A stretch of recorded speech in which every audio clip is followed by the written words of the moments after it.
Olá pessoal, bem-vindos à nossa primeira live desta semana. Hoje em especial estarei contando a história do apostolado. Como surgiu o apostolado Cardeal Newman? Esta é a pergunta, uma das muitas perguntas que as pessoas fazem. Uma outra muito comum é se o padre Jefferson foi protestante algum dia. Essa pergunta também será respondida. Uma alegria estar aqui nesta primeira live do ano de 2022, com a graça de Deus. Temos muito trabalho aí pela frente. Qualquer dúvida que vocês tiverem, podem mandar aqui nos comentários. E vamos lá, para não demorar muito, porque já estamos atrasados. Bom, todo mundo já deve me conhecer praticamente, só que antes me conheciam como um seminarista, depois me conheceram como diácono e, com a graça de Deus, hoje padre. Fui ordenado no último dia 29 de dezembro, na Catedral de Porto Nacional, por Dom Romualdo Matias, bispo da minha diocese, e ao mesmo tempo é muito recente a minha ordenação. E hoje estou aqui para contar um pouco de como que eu vim parar no Tocantins também, sendo eu um pernambucano.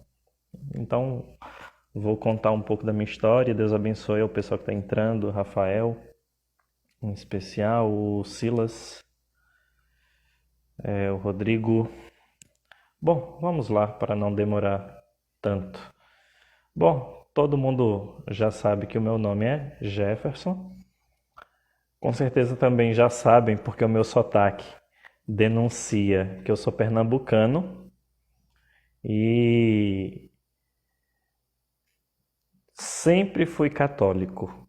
Algumas pessoas, quando entram em contato, que começam a conversar comigo, porque normalmente eu tenho um certo domínio das objeções protestantes, ou até mesmo da própria história do protestantismo, alguns deles se assustam e até se perguntavam: Jefferson, você alguma vez foi protestante? Outros, por conta da minha veia carismática, às vezes perguntam se eu era da congregação cristã ou da Assembleia de Deus, mas não. Eu sempre fui católico, fui batizado em berço católico.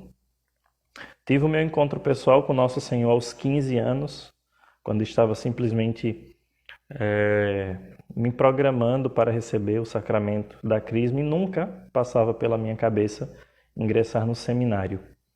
Recebi o convite para ser padre no ano de 2007, e aquele convite fez com que eu participasse durante 3 anos consecutivos de encontros vocacionais. Eu estou contando um pouco da minha biografia para vocês entenderem mais ou menos como é que surgiu a ideia do apostolado e tudo mais. Bom, fiz encontros vocacionais na minha diocese de origem, lá em Pernambuco, diocese de Nazaré, a quem muito estimo. Tenho grandes amigos lá, padres. Meus familiares são todos de lá. E decidi ingressar no seminário, porém não na vida diocesana. Fui fazer parte de uma congregação religiosa. Pertenci a esta congregação durante 5 anos da minha vida, por isso que morei em alguns lugares do Brasil, como por exemplo Rio de Janeiro, Bahia e São Paulo. Fiz a minha filosofia com os salesianos na cidade de Lorena, que é a diocese de Lorena, onde fica a sede da Canção Nova.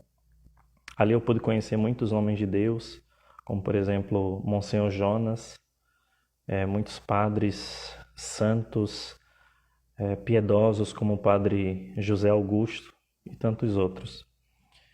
E ao término da filosofia deixei a congregação e voltei para casa porque queria ingressar na vida diocesana. Nesse meio período, acabei ficando em casa mais ou menos 4 meses e fiquei sem saber para onde ir. E fui rezar no mosteiro, num mosteiro em Garanhuns. Eu tinha um amigo que era monge e ele disse: Jefferson, vem rezar. E eu fui. E no segundo dia, num determinado momento de oração, eu rezava na cripta e ali Nosso Senhor, no meio da oração, dizia: entre em contato com o Padre Luiz Antônio. Eu disse assim: Padre Luiz Antônio? Quem é Padre Luiz Antônio, meu Deus do céu? Ah, lembrei. Padre Luiz Antônio, ele tinha pertencido à minha antiga congregação e estava na diocese de Porto Nacional, no Tocantins. E nisso entrei em contato com o Padre Luiz, que eu já o conhecia, e conversei com ele. Ao término de 4 meses em conversas, fui acolhido na diocese de Porto Nacional e vim para cá no dia 1º de abril de 2017. O bispo me designou para ficar 1 ano de estágio pastoral numa cidade aqui da diocese chamada Taguatinga. Fica mais ou menos 5 horas da sede da diocese. Existe a Taguatinga em Brasília, mas a Taguatinga que eu estou falando é no Tocantins. Morei ali durante 9 meses, desenvolvi alguns trabalhos pastorais lá, formação, grupos de canto, de liturgia, acólitos e tantas outras atividades. Só que no início, quando eu cheguei em Taguatinga, aqui que começa a história do apostolado. Quando eu cheguei em Taguatinga, eu disse assim: eu não vou passar 1 ano da minha vida parado no sentido dos estudos, porque quem me conhece sabe muito bem que eu gosto de estudar, gosto de ler, gosto de ganhar livros também. E nisso eu disse: eu vou estudar alguma coisa que eu nunca estudei na vida. E nisso me veio a ideia de estudar latim. Eu não tinha estudado latim na minha filosofia e decidi fazer isso naquele ano. Busquei algumas indicações e achei um grupo no Facebook que o pessoal falava muito bem, elogiava, né, que disponibilizava material e tudo mais. E achei este grupo que encaminhava para um grupo no WhatsApp. E nisso eu entrei.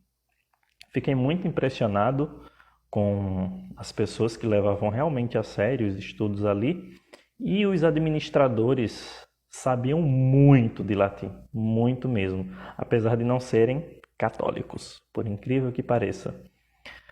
Só que um desses administradores era uma besta quadrada, como eu sempre falo, de conhecimento em latim.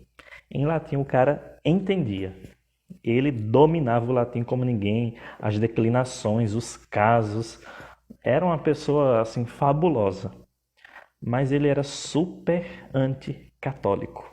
Super anticatólico.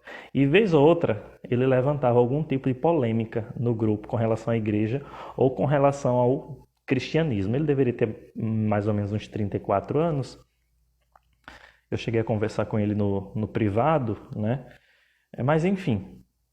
E debate vai, debate vem. Ele sempre colocava as coisas lá e eu rebatia. Ele apresentava, sei lá, a igreja torturou as pessoas na Idade Média, a igreja e os tribunais da Inquisição. E eu sempre rebati: olha, cara, você não sabe do que está falando. Você está sendo ignorante, você não estudou o estado da questão. Você não levantou.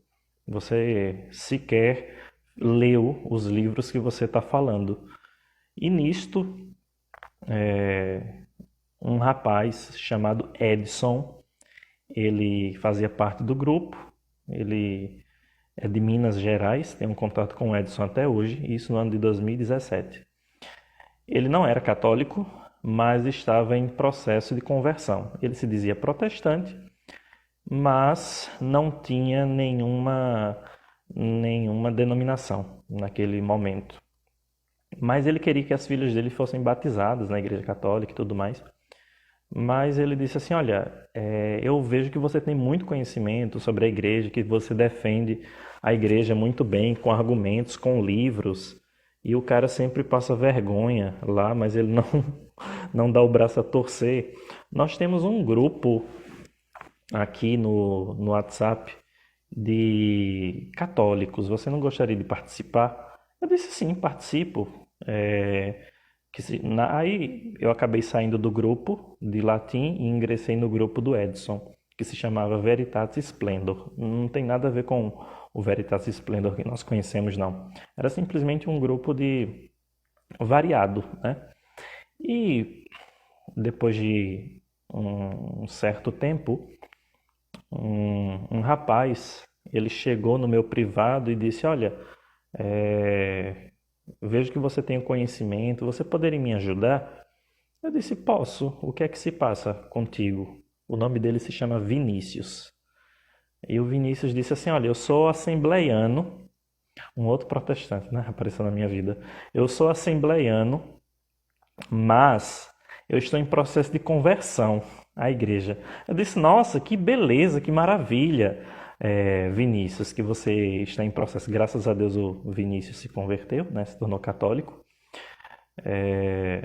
E ele disse assim, mas nós estamos precisando de uma ajuda de alguém que está estudando para ser padre, né, em um outro grupo.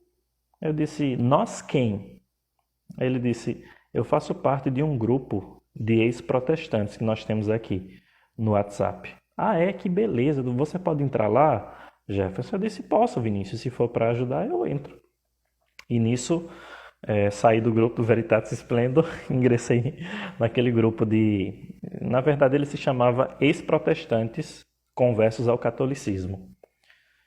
E naquela ocasião, o grupo contava mais ou menos com umas 15 pessoas. E naquilo, pude ajudar muitos dos que estavam ali. E lá pelas tantas, um dos moderadores, um dos administradores, da noite para o dia, eu acho que 2, 3 meses depois que eu entrei, ele excluiu todo mundo. Eu vou até falar o nome dele porque eu tenho que fazer uma live com ele e ele disse que eu poderia citá-lo, que é o Wendel. Eu não me recordo o sobrenome dele, eu acho que é o Wendel Felipe. Ele é do Rio de Janeiro, ele foi quase pastor também, presbiteriano. Ele estudou em seminário, o irmão dele também, graças a Deus, são católicos. Aí, ele acabou de entrar, o Wendel Felipe. E da noite para o dia, o Wendel, estou falando mal de ti, Wendel, ele excluiu todo mundo do grupo. Tudo bem, aí eu fui no privado, perguntei o que tinha acontecido. Wendel, o que foi que aconteceu? Que você excluiu todo mundo. O Wendel Felipe Braga, é ele mesmo. Vamos marcar nossa live, meu caro. Ele disse, Jefferson, o grupo é só confusão, o pessoal só fala de política, é melhor desativar mesmo, cada um seguir a sua. Eu disse, tá bom, tudo bem. Eu nunca me importei com esse negócio de grupo, tá bom, vamos embora. Prosseguir a vida. E poucos dias depois, 2 ou 3 dias, um outro irmão, que ele já deu testemunho aqui, que é o Arthur Olinto de João Pessoa, que ele era anglicano. Inclusive o testemunho dele está aqui no nosso canal, na página do apostolado. E 2, 3 dias depois, o Arthur Olinto criou o grupo novamente. E ele me adicionou. Eu disse, nossa, Arthur, criou o grupo, que maravilha. Então eu já conheço o Arthur, já tem 5 anos, né? E nisso, o Wendel foi adicionado novamente, né? Mas não durou muito tempo, depois saiu de novo. Mas outras pessoas foram aparecendo sem nós procurarmos. E os meninos ali do grupo, devia ter mais ou menos uns 15 a 20, diziam: Ah, um amigo meu se converteu. Ah, um amigo meu está em processo de conversão. Ah, um amigo meu está interessado na fé católica. Eu disse: Que bom, que maravilha. E o que é que acontecia? Todo esse povo era encaminhado para quem? Para o Jefferson, né? E como a quantidade de conversões foi crescendo, praticamente toda semana tinha uma pessoa que aparecia. Aí os meninos do grupo ou me encaminhavam pelo, pelo WhatsApp, né? E diziam assim: Jefferson, olha, esse fulano está em processo de conversão, eu conheço ele, é um amigo. Aí eu ia lá, conversava, retirava as principais dúvidas, recomendava alguns livros, né? O Catecismo da Igreja Católica, para um início de conversa. E aconteceu que o pessoal sempre me marcava também em publicações no Facebook. Então, quando alguém anunciava que havia se convertido, automaticamente os meninos do grupo, ex-protestantes ainda, o grupo se chamava assim, eles me marcavam, né? Aí eu adicionava a pessoa, começava a conversar e fazia todo o processo, né? De início, me apresentava, dizia que era seminarista, dizia: eu vi que você publicou aqui que se tornou católico, como é que anda a caminhada, meu irmão? Seja muito bem-vindo à igreja. Eu sempre tive esse espírito de acolhimento, né? Quem me conhece sabe muito bem. E eu jamais imaginava, Alexandre, Deus te abençoe, eu jamais imaginava que fosse criar um apostolado de ex-protestantes, né? Porque para mim o trabalho ali era meramente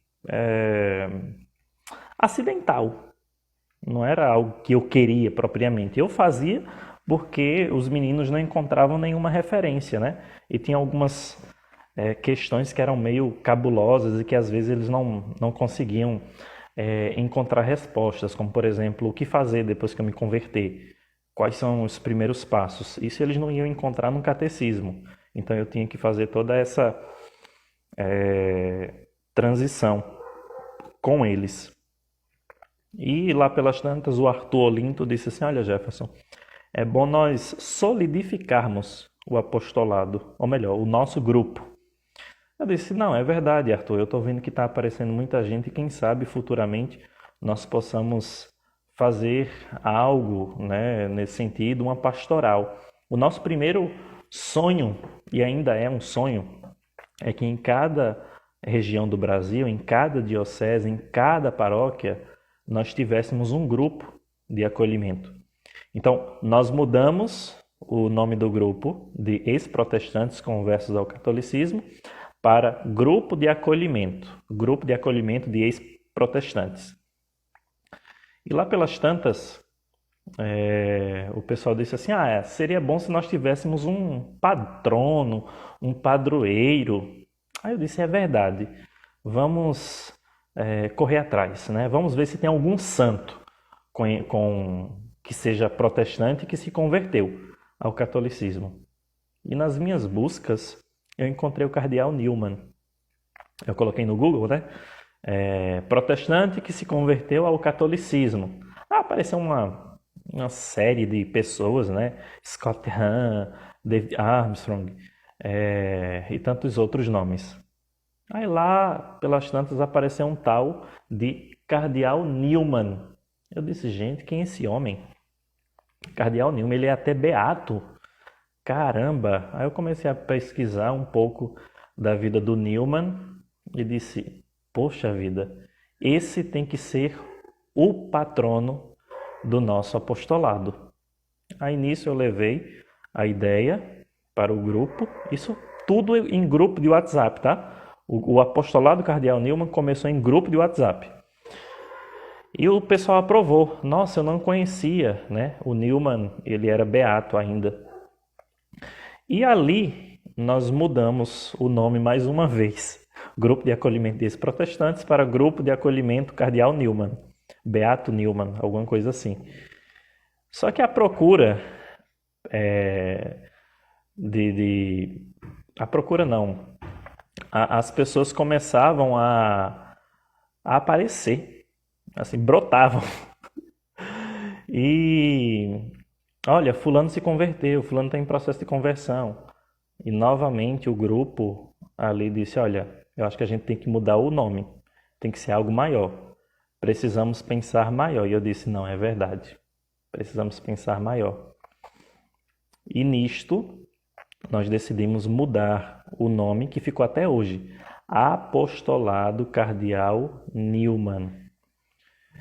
E o apostolado possui esta história, né? Mas mais do que conhecer as histórias de conversão, é você também mergulhar nos dramas interiores, familiares, profissionais que cada um possui. Então, nesse sentido, o apostolado ele fez com que o meu amor à igreja crescesse cada vez mais. A minha vocação foi confirmada em inúmeros momentos pelas conversões. E assim, o apostolado ele surgiu de um grupo de amigos, sem intuito algum de conversão em massa, né? Porque primeiro a igreja não está preparada ainda. O cardeal Newman, na sua época, dizia: a igreja não está preparada para acolher os ex-protestantes. E nós olhamos para a nossa realidade de igreja hoje em todo o país, catequeses péssimas, catequistas mal formados, e me desculpem dizer, até mesmo às vezes sacerdotes, que não sabem como auxiliar um protestante. E nisto o nosso apostolado foi crescendo e muitas outras pessoas foram se engajando e o nosso apostolado foi lançando suas redes em águas mais profundas. Aí criamos o perfil aqui no Instagram. No iniciozinho nós tínhamos pouquíssimos seguidores, mas quando veio a pandemia, Nosso Senhor, apesar de ter permitido toda essa situação que nós chegamos de pandemia, também teve muitas, centenas, milhares de conversões nessa pandemia que nós ficamos assustados. A nossa página, com a graça de Deus, cresceu e alcançou assim até mesmo proporções que nós jamais imaginávamos, até mesmo fora do Brasil.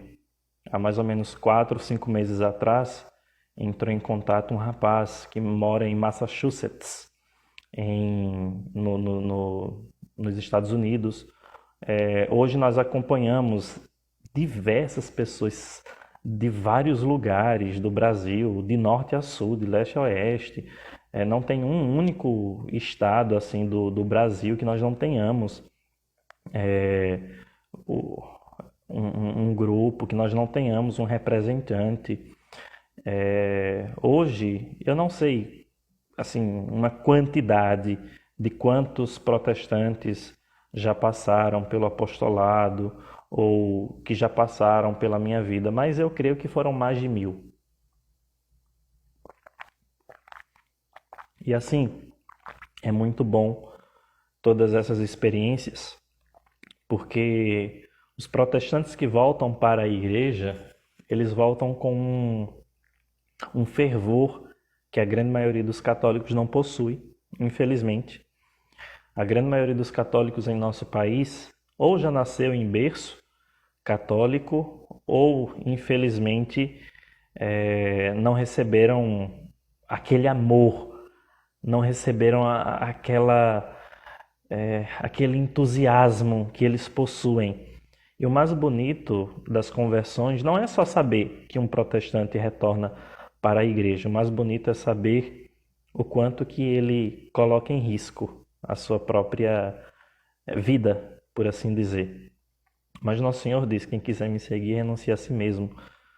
E quantas histórias nestes 5 anos eu colhi mulheres, adolescentes, casados.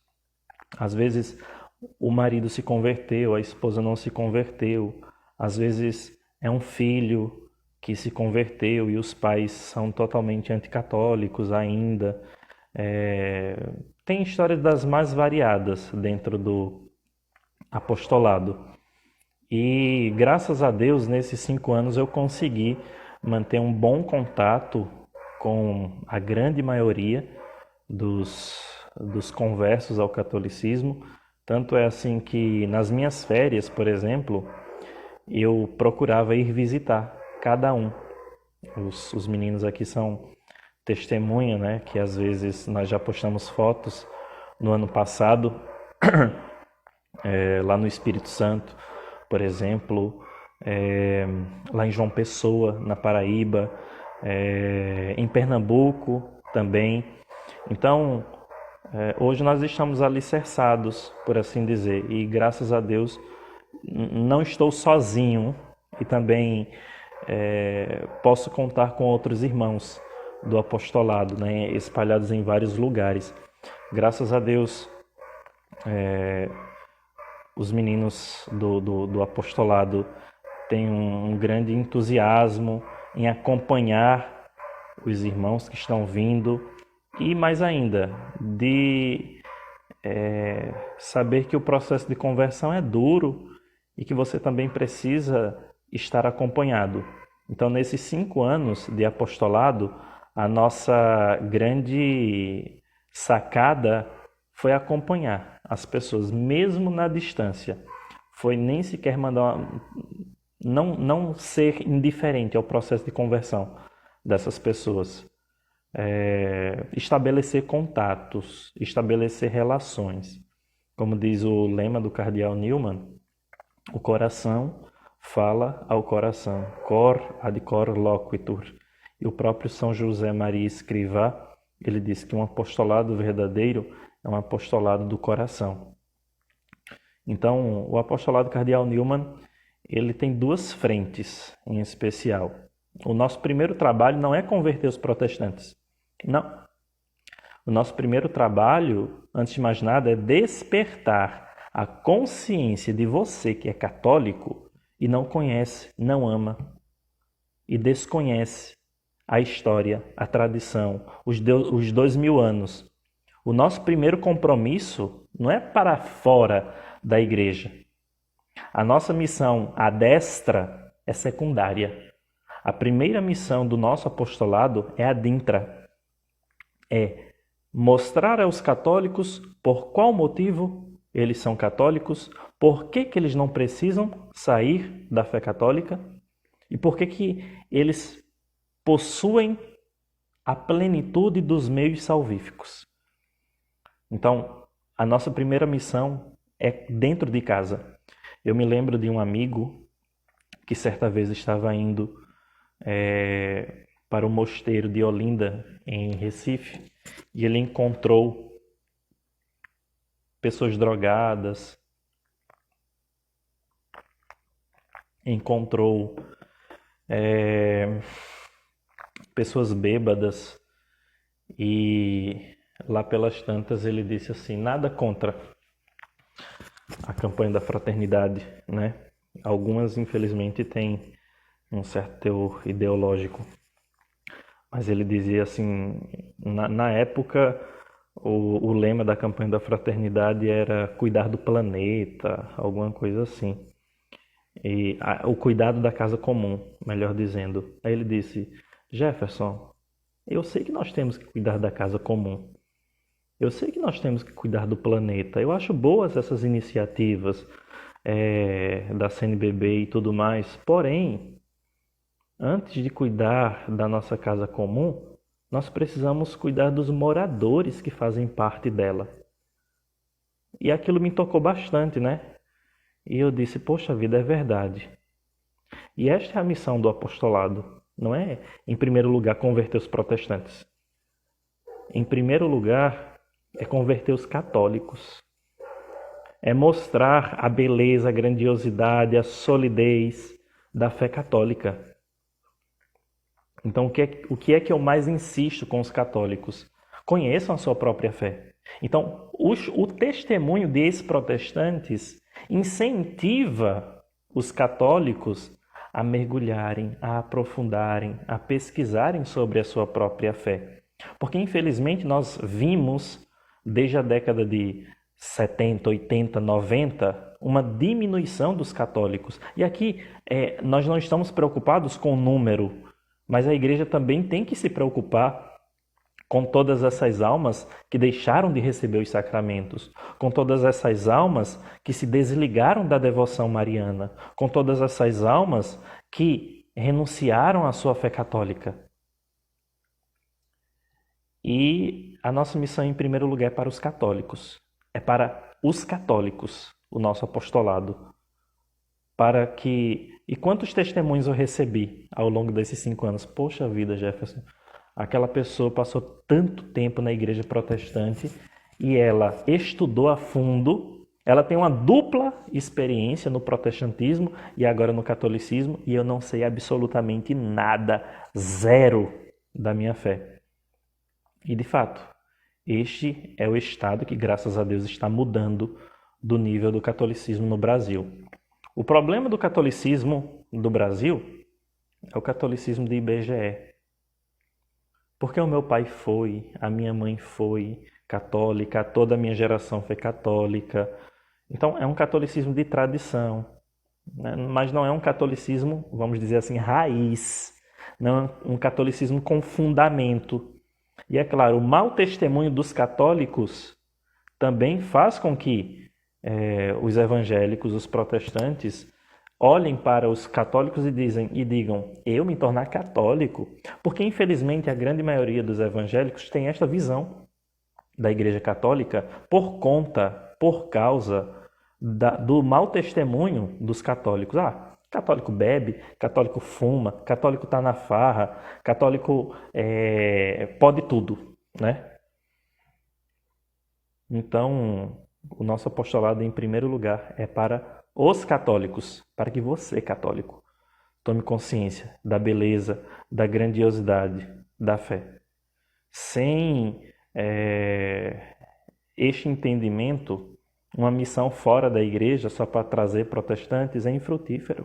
Porque se nós não cuidamos dos membros da casa, de nada adianta nós trazermos aqueles que estão fora, só trazermos. Precisamos sim. E em segundo lugar, sim, o nosso apostolado é para trazer protestantes para a igreja. Agora, é claro, os meus irmãos evangélicos que me escutam tenham muita certeza que nós não vamos fazer isto a ferro e a fogo. Você vai se converter, ou se você não se converter, nós vamos levar você para a masmorra ou para a Inquisição. Calma! Todo mundo, quando escuta o apostolado, quando nós divulgamos as histórias de conversão, acham que nós estamos sendo injustos ou então sendo desrespeitosos, mas não. Nunca fomos e nunca haveremos de ser. O nosso compromisso é com o nosso Senhor. Mas o nosso trabalho, ele é pautado em 2 vias: caridade e verdade. O Papa Bento XVI nos ensinou muito bem isso, que caridade e verdade caminham juntas. Então, nós fazemos esse trabalho com caridade, falando ao coração, mas com verdade. Não podemos cair numa espécie de irenismo que é condenado pela Unitatis Redintegratio e achar que estamos bem, que estamos tranquilos. Não. A divisão do corpo de Cristo nos incomoda. A divisão, o esfacelamento do corpo de Cristo nos deveria estremecer a nossa alma. Saber que o corpo de Cristo está dividido. E é claro, a gente não deve se escandalizar, porque as divisões sempre existiram, as dissensões dentro da fé. Você olha para o próprio colégio apostólico dos 12, Não tinha unidade ali, mas Cristo era que dava o vínculo. Você olha para as cartas de São Paulo, onde ele fala do vínculo do amor, guardai a fé, guardai a unidade. Então, existe um esforço da própria igreja, dos próprios apóstolos, em manter esta unidade. A unidade é marca da igreja, é característica, mas ela não acontece da noite para o dia. Também tem que ter um esforço humano. É claro, ela é obra do Espírito, né? O vínculo, o Espírito que une, mas também tem que ter essa colaboração de unidade. E o nosso trabalho sempre foi pautado na verdade e na caridade, seguindo os princípios da Unitatis Redintegratio. Então, tem muitos católicos que infelizmente demonizam o tema do ecumenismo,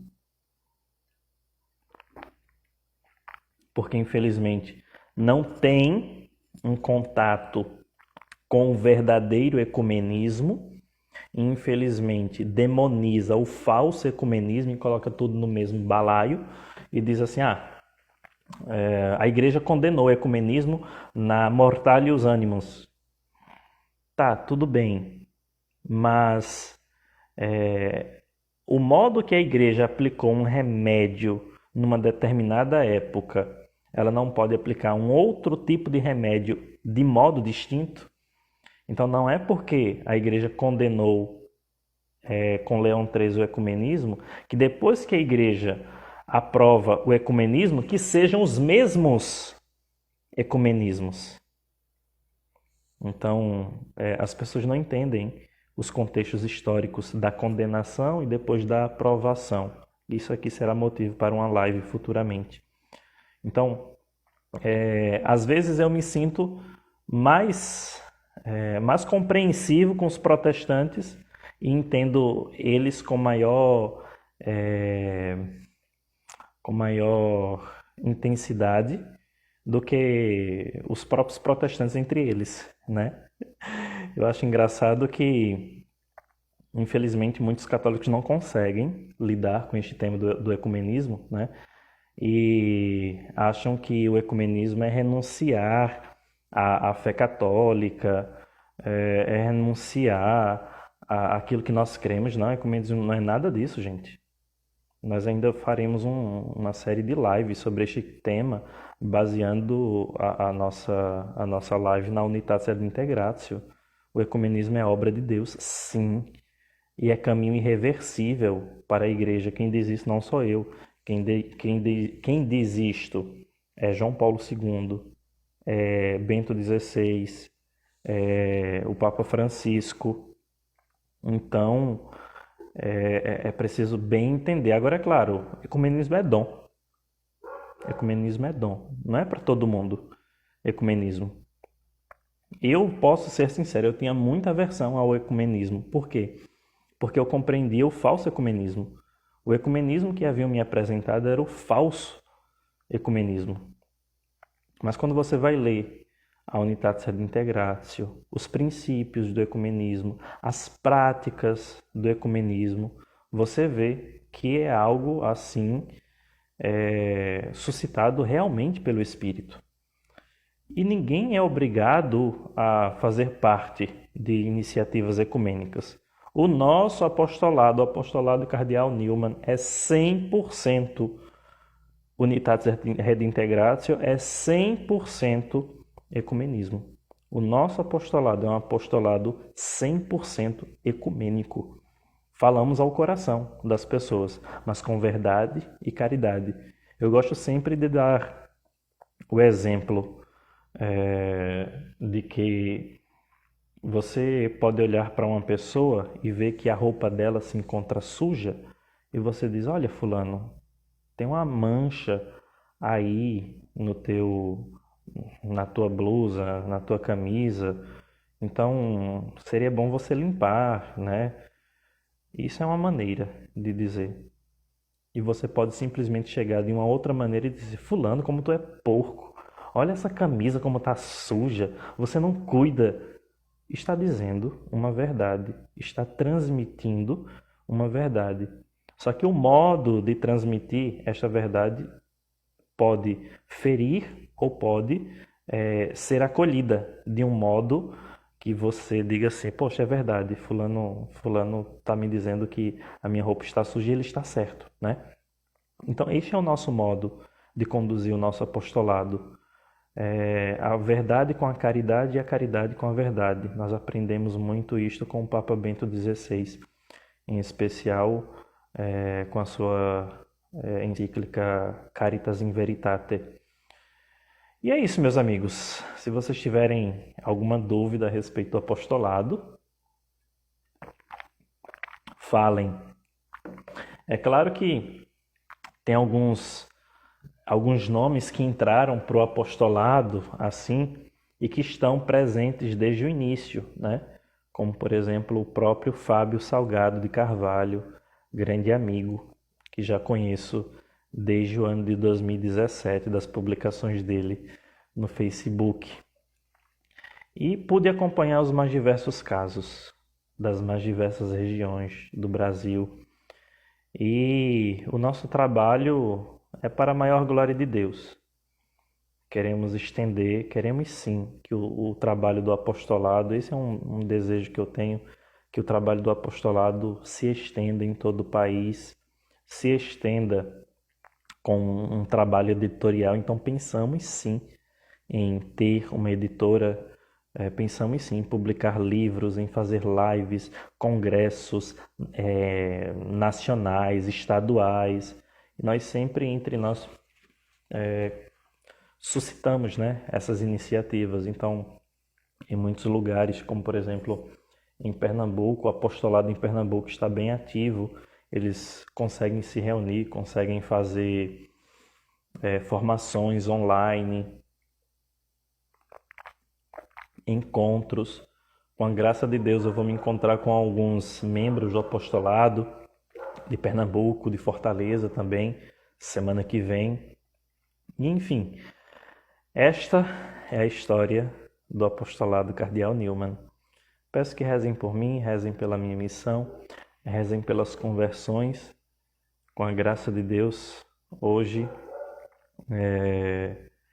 eu soube de mais 2 irmãos, eles mandaram mensagem. Um eu conversei por ligação e uma outra moça, ela me mandou mensagem dizendo que estão retornando para o catolicismo. Que bênção, começamos o ano muito bem. Que os meus irmãos protestantes saibam que eu os amo e estou aqui como irmão, como amigo, para, acima de tudo, rezarmos juntos, rezarmos pela unidade do corpo de Cristo e que Nosso Senhor conduza a sua igreja. A unidade quem faz não somos nós. Nós podemos até nos esforçar, mas no meio de tantas divisões existentes entre os cristãos, não basta só as iniciativas e as práticas ecumênicas. É preciso também uma purificação da nossa memória, uma purificação da nossa linguagem, uma purificação no relacionamento mútuo com os nossos irmãos protestantes, entre católicos e protestantes. Quantas vezes eu escutei testemunhos de protestantes que disseram assim: nossa, Jefferson, você parece um protestante, que eu encontro mais acolhimento em você como católico do que na própria minha denominação. E é claro, nunca forçar as conversões. As conversões são obra de Deus. Nós auxiliamos, nós podemos, acima de tudo, rezar por essas pessoas. Então, o nosso apostolado está aqui para ajudar no que for preciso. Contem com as minhas orações agora, como sacerdote, levo cada um na minha patena, no meu cálice, a partir do dia 29. E espero que Nosso Senhor, um dia, Ele reúna num só rebanho e num só pastor a todos os cristãos. E rezemos. A unidade, ela não se alcança de modo meramente humano, mas ela é fruto do Espírito. É o Espírito que concede a unidade. Enfim, meus queridos, era isso. Muito obrigado por vocês terem ficado aqui. E não tenham medo, meus irmãos protestantes, não tenham medo de estudar a fé católica. Nós não vamos forçar, como eu disse, não vamos forçar você a se tornar católico. Mas estude, aprofunde. As 4 dicas que eu sempre dou é o seguinte: PPVV, é a sigla que eu sempre falo, PPVV. Primeira coisa que você precisa ter com você é paciência. Em aprofundar tema por tema que você possui de dúvidas, paciência de você com você mesmo, com esse universo católico que você se depara a partir de agora, com 2000 anos, com inúmeros santos, com inúmeros papas. Então, paciência de você com você mesmo. Segundo, perseverança. Não desanime no meio das contrariedades. Até mesmo a live vai ficar salva, não se preocupem. Tenham perseverança, até mesmo quando os parentes, os amigos de vocês disserem assim: você está estudando catolicismo, vai se tornar católico. Sejam perseverantes, não desanimem, nem mesmo na incompreensão de algum ponto da doutrina. Estudem, aprofundem, né? Então tenham perseverança. Mas não basta só a paciência e a perseverança. É preciso vida espiritual. Vida espiritual é o que eu sempre falo, vida de oração. Muitos dogmas, muitas doutrinas, muitos ensinamentos, muitas vezes eles só fazem sentido depois que a pessoa reza. Então, quer começar esse processo de estudos de fé católica, na fé católica, para compreender a fé católica? Primeiro passo, joelhos no chão. Joelhos no chão, sempre dizendo: Senhor, conduza-me à plenitude da verdade. Que o teu senhorio, meu irmão que me assiste, que o senhorio de Cristo que você diz que você possui, que Ele é o teu Senhor e supremo e suficiente, Senhor e Salvador, seja real, seja verdadeiro. Que você que diz que Jesus é o teu único e suficiente Senhor, que você deixe Ele te conduzir, que Ele seja o teu Senhor e não tu sejas o Senhor dele, que tu sejas conduzido. E outra coisa não queiras a não ser fazer a vontade de Deus em tua vida. Então, que o senhorio de Cristo seja verdadeiro em tua vida. Senhor, conduza-me. Eu não sei se o Senhor quer me conduzir à Igreja Católica, mas me conduz, Senhor, onde tu bem quiseres. E esteja disposto a, acima de tudo, fazer a vontade de Deus em tua vida.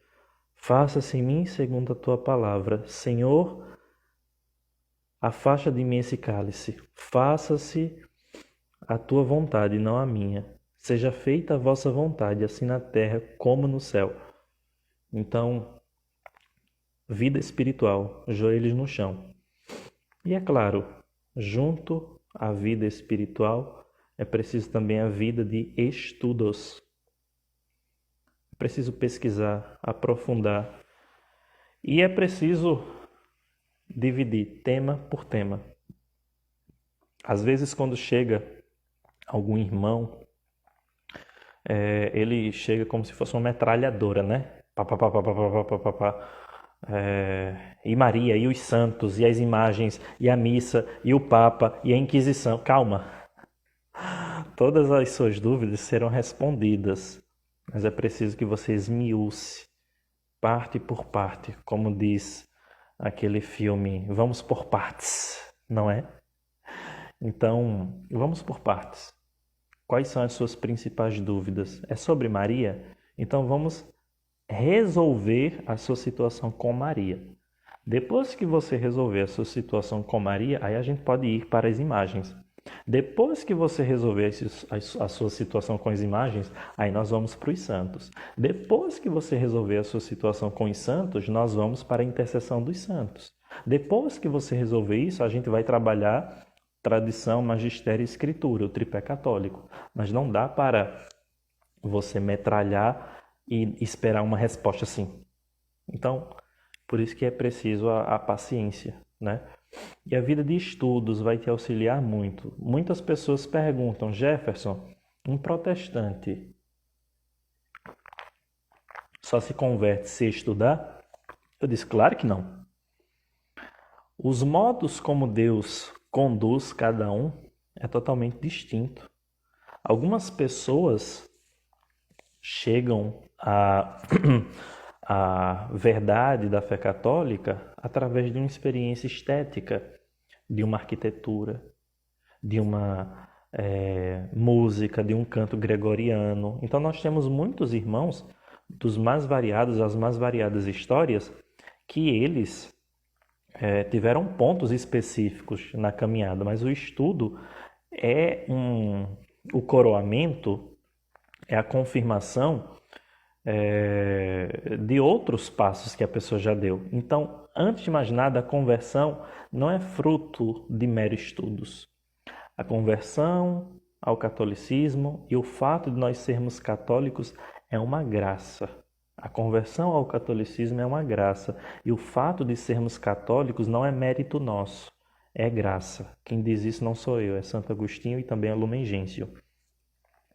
Então,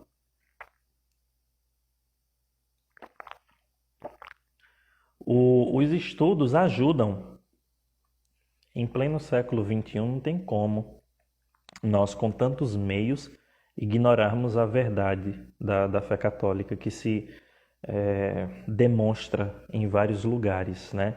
Na arquitetura, na música, na poesia, no canto e por aí vai. Então é preciso que nós saibamos que a vida de estudos ajuda, mas ela não é a única via. Nosso Senhor, São Paulo, ele diz: Deus quer que todos os homens se salvem e cheguem ao conhecimento da verdade. Como os homens vão chegar ao conhecimento da verdade, já não é da nossa ossada, é da parte de Deus. Deus vai levar os homens como ele melhor conduz os seus filhos, como Deus vai atrair cada um para o catolicismo, só ele conhece. Até mesmo nós sabemos que a Unitatis et Integratio diz que todas aquelas manifestações verdadeiras que acontecem fora da igreja só conduzem a um único lugar, a sua santa e única igreja, a Igreja de Cristo, a Igreja Católica. Então, Deus pode conduzir as pessoas dos seus mais variados modos. Deus pode conduzir através do canto, através da arte, da pintura, dos estudos, mas não limitemos a ação de Deus a apenas os estudos.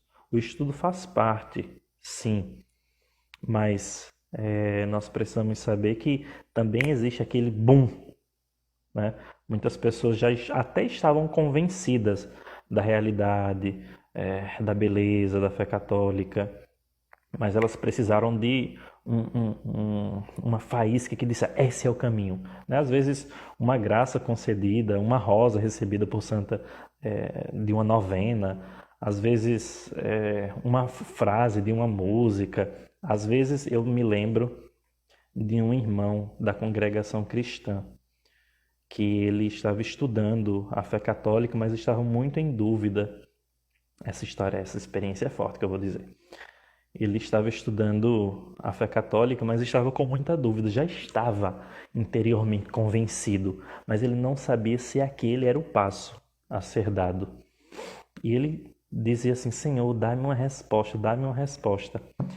E esse irmão foi para um círculo de oração. Foi para um círculo de oração na congregação cristã. E no momento de oração lá, uma irmã levantou a voz e disse: O Senhor manda te dizer que você continue no caminho que você está e não desanimes, que Ele vai te levar à verdade. E ele disse: aquilo ali foi uma confirmação de que era para eu me tornar católico, né? E ele recebeu a confirmação num círculo de reunião protestante, né? Deus tem os seus modos de conduzir cada um à sua igreja. Então, precisamos rezar, darmos testemunho da nossa fé, conhecermos a fé católica a fundo. E, gente, quem não tiver dom para o ecumenismo, vai para outro lugar, né? Vai trabalhar na pastoral litúrgica, vai trabalhar na pastoral do dízimo, mas não atrapalhe o nosso trabalho, pelo amor de Deus. Não atrapalha um apostolado como o nosso, quando você xinga os protestantes, porque, infelizmente, a grande maioria dos católicos só conseguem afastar. A grande maioria consegue afastar os protestantes. Atingem, mas muitas vezes poderiam atingir de um modo maior se tivessem um pouco de cuidado na linguagem, se não se vissem como detentores da verdade. O Papa Bento XVI já dizia: nós não somos donos da verdade. Antes, é a verdade que nos possui. Nós precisamos estar com a mais absoluta a mais absoluta simplicidade e dizer: olha, irmão, esta é a verdade católica. Servos da verdade, cooperadores da verdade. Queremos conquistar as pessoas? Queremos para a fé católica, mas vamos fazer isso com caridade e com verdade. E eu convido vocês agora a se unirem a mim nesta oração, pedindo a intercessão da Virgem Maria, a Rainha dos Apóstolos, a Mãe da cabeça, do corpo de Cristo, que ela auxilie, que ela nos conduza na nossa missão e que vocês possam rezar sempre por nós, pela nossa missão, para que possamos fazer um trabalho cada vez maior, melhor para a glória de Deus, para a Santa Igreja. E assim, nosso Senhor se utilize de nós como seus instrumentos frágeis, como seus servos inúteis. Ave Maria, cheia de graça, o Senhor é convosco, bendita sois vós entre as mulheres, bendito é o fruto do vosso ventre, Jesus. Santa Maria, Mãe de Deus, rogai por nós, pecadores, agora e na hora de nossa morte. Amém. Que desça sobre vós, por intercessão da Virgem das Mercês, a bênção do Deus que é todo-poderoso, Ele que é Pai, Filho e Espírito Santo. Amém. Pessoal, Deus abençoe. Até mais.